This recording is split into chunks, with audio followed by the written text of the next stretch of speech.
Good morning students. बच्चे, कल हमने एक नया चैप्टर स्टार्ट किया था रिसोर्सेज, और आज हम उसको ही कंटिन्यू कर रहे हैं। मैंने आपको बताया था अम्मा की एग्जाम्पल लेके, है ना, आपको समझ आ गई होगी वो।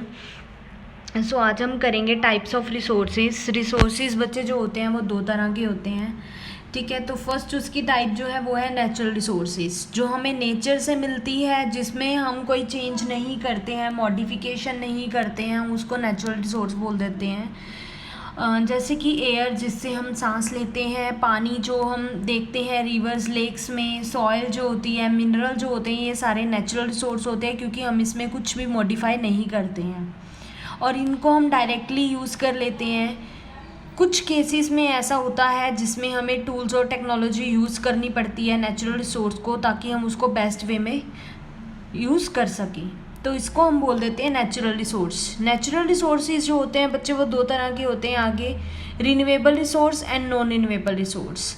रिन्यूएबल रिसोर्सेज जो होते हैं वो होते हैं जो कि रिन्यूड हो जाते हैं जल्दी, जैसे कि मतलब इनमें से कुछ तो होते हैं अनलिमिटेड होते हैं, जितना मर्जी यूज़ करते जाओ ख़त्म नहीं होंगे, और ना ही ह्यूमन एक्टिविटीज़ से वो उन पे इफ़ेक्ट पड़ता है कोई। जैसे कि सोलर हो गया, विंड एनर्जी होगी, इनको हम जितना मर्जी यूज़ कर लें, दे आर अनलिमिटेड, ठीक है, ये ख़त्म नहीं होंगे। येट केयरलेस यूज़ ऑफ, अगर हम कुछ रिन्यूएबल रिसोर्सेज जैसे कि पानी, सॉइल, फॉरेस्ट, अगर हम इनको केयरलेसनेस से यूज़ करते हैं तो हो सकता है इन पे कोई इफ़ेक्ट पड़े। वाटर माना जाता है कि अनलिमिटेड है, अनलिमिटेड रिन्यूएबल रिसोर्स है, बहुत मात्रा में पाया जाता है, कभी ख़त्म ना होने वाला, बट इसकी भी बहुत सारे एरियाज़ में शॉर्टेज है। क्यों? क्योंकि ड्राई हो चुका है। तो ये बहुत ज़्यादा मेजर प्रॉब्लम बन चुकी है हमारे वर्ल्ड में, वर्ल्ड के कुछ हिस्सों में। सेकंड आ जाता है non renewable resources. Non renewable resources वो होते हैं जिसका लिमिटेड होता है स्टॉक, जैसे हम बोलते हैं ना, जो कि काउंटेबल हो, है ना, जो कि ख़त्म हो सकता है।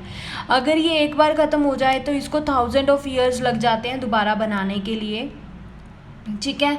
और ह्यूमन लाइफ जो है ये इस नॉन रिन्यूएबल है और इसको बहुत ज़्यादा यूज़ कर रही है ह्यूमन लाइफ जो है, जैसे कि कोल, पेट्रोलियम, नेचुरल गैस, ये सब एग्जाम्पल्स हैं नॉन रिन्यूएबल की। ये लिमिटेड स्टॉक में है, अगर ये ख़त्म हो जाती हैं तो इनको बनाने में दोबारा 1000 ऑफ ईयर्स लग जाएंगे। नेचुरल रिसोर्सेज जो है वो फिजिकल फैक्टर, क्लाइमेट और एल्टीट्यूड के ऊपर डिपेंड होता है कि कितनी मात्रा में कहाँ पर हमें ये रिसोर्सेज मिलते हैं। इनकी डिस्ट्रीब्यूशन जो होती है वो अनइक्वल होती है, ये फैक्टर्स के ऊपर डिपेंड करता है। नेक्स्ट बच्चे, जो ग्लोसरी दी हुई है राइट साइड पे, वो आपने पूरे चैप्टर की करनी है, अपनी फेयर नोटबुक पे भी कर लेना इसको, ठीक है। जैसे एज़ यूजुअल आप करते हो, पहले चैप्टर का नेम लिख के नीचे उसके रिलेटेड डायग्राम बनाते हो, उसके बाद जो होते हैं कीवर्ड्स स्टार्ट होते हैं, फिर क्वेश्चन आंसर्स होते हैं। तो आपने कीवर्ड्स और इसकी डायग्राम का काम कर लेना है, आज आपका यही वर्क रहेगा।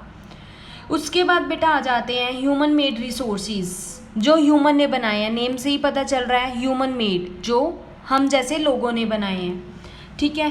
सम टाइम कुछ नेचुरल सब्सटेंसेस होते हैं जो रिसोर्सेज होते हैं, वो अपनी ओरिजिनल फॉर्म में होते हैं, उसको चेंज भी किया जा सकता है। जैसे कि आयरन ओर है, वो एक रिसोर्स नहीं था बट ह्यूमन ने उसको बना दिया। पीपल जो हैं, लोग जो हैं, वो नेचुरल रिसोर्स को यूज़ करते हैं to make buildings, bridge, roads, machinery, vehicles, जिनको हम ह्यूमन मेड रिसोर्सेज बोल देते हैं। टेक्नोलॉजी जो है वो भी एक ह्यूमन मेड रिसोर्स है, जो लोग हैं जैसे कि हम यूज़ करते हैं नेचुरल रिसोर्स, उसको क्या बनाने के लिए, ह्यूमन मेड रिसोर्स बनाने के लिए। तो ये बात जो है अम्मा ने बताई है मोना को, और मोना को भी ये बात समझ आ रही है, इसलिए वो अपना सर हिला रही है, ठीक है। नेक्स्ट बेटा आ जाता है ह्यूमन रिसोर्सेज। ह्यूमन रिसोर्सेज कौन से होते हैं? जो लोग होते हैं वो बेस्ट यूज़ नेचर का यूज़ करके और भी रिसोर्सेज बना सकते हैं, उनके पास बहुत नॉलेज होती है, स्किल होती है ना। जैसे कि एग्जांपल नीचे ली गई है कि किसी के क्रॉप्स जो हैं ख़राब हो चुके हैं, क्योंकि ड्रॉट था, सूखा पड़ गया था, जिसमें उनको पानी नहीं मिला था, और वो जो क्रॉप्स हैं वो ख़राब होने पे हैं। तो वो बताते हैं कि इसका कोई सॉल्यूशन हो सकता है, तो वो बोलते हैं कि एजुकेशन और स्किल और नॉलेज, इन चीज़ों से लेके हम कोई ना कोई सॉल्यूशन ज़रूर ढूंढ सकते हैं इस चीज़ का। ठीक है, नेक्स्ट पेज पे आ जाओ बेटा।